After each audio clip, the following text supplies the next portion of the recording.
Assalamualaikum warahmatullahi wabarakatuh. Perkenalkan, kami dari kelompok 2 ingin mempresentasikan sebuah tugas besar yang berjudul Sistem Antrian Menggunakan MM1. Sebelum kami melanjutkan presentasinya, izinkan kami memperkenalkan diri. Nama saya Muhammad Armianwar dengan NIM 1011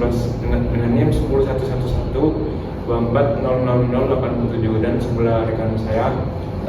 Saya Martin Purba dengan NIM 101112400086. Kemudian teman saya Ari Akbar Nurhadian dengan NIM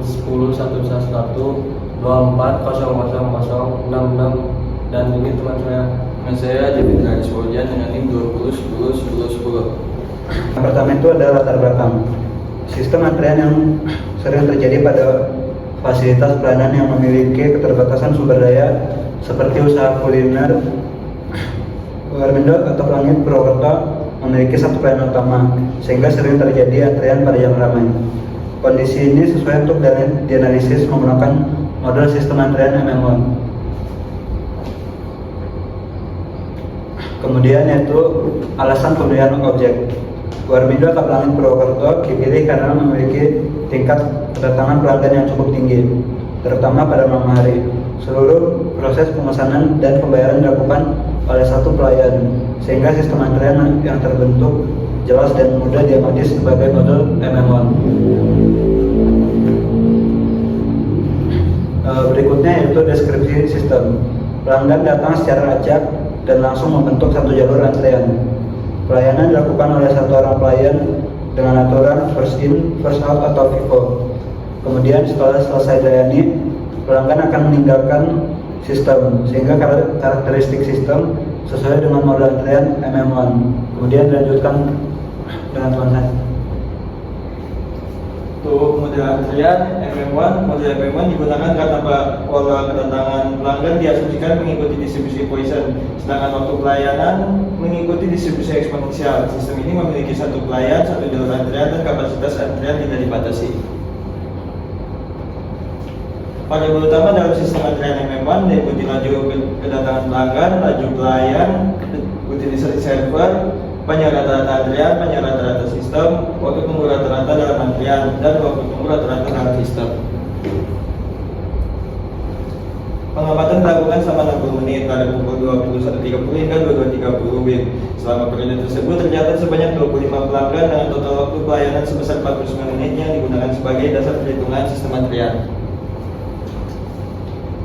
Lalu dilanjut oleh rekan saya.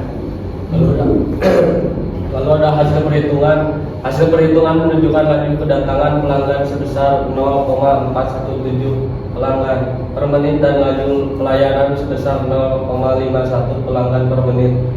Nilai ini menunjukkan bahwa sistem masih berada dalam kondisi stabil karena laju pelayanan lebih besar dari laju kedatangan. Lalu kinerja sistem. Utilisasi pelayanan sebesar 0,82 menunjukkan bahwa pelayanan bekerja dengan tingkat kesibukan yang cukup tinggi. Panjang rata-rata antrian mencapai 3,74 pelanggan dan jumlah rata-rata pelanggan dalam sistem sebesar 4,56 pelanggan, terutama meningkat pada jam ramai. Lalu ada waktu tunggu dan sistem kosong. Waktu tunggu rata-rata pelanggan dalam antrian sebesar 8,97 menit dan waktu tunggu rata-rata dalam sistem sebesar 10,94 menit. Probabilitas sistem kosong sebesar 0,18 menandakan bahwa Warmindo jarang berada dalam kondisi tanpa pelanggan. Jadi untuk kesimpulan dari materi yang kami sudah buat itu, berdasarkan analisis menggunakan model MM1, sistem layanan di Warmindo Langit Purwokerto tergolong stabil namun mendekati kapasitas maksimum. Tingginya tingkat kesibukan pelayan menyebabkan agar dan waktu tunggu pelanggan cukup lama pada jam sibuk. Dan untuk selanjutnya yaitu sarannya, untuk meningkatkan kinerja sistem, laju pelayanan perlu ditingkatkan tanpa mengubah jumlah pelayan. Misalnya dengan mempercepat proses pemesanan dan pembayaran. Selain itu, pengaturan alur pelayanan pada jam sibuk dapat membantu mengurangi waktu tunggu pelanggan. Sekian presentasi dari kelompok kami. Kurang lebihnya mohon maaf. Assalamualaikum warahmatullahi wabarakatuh.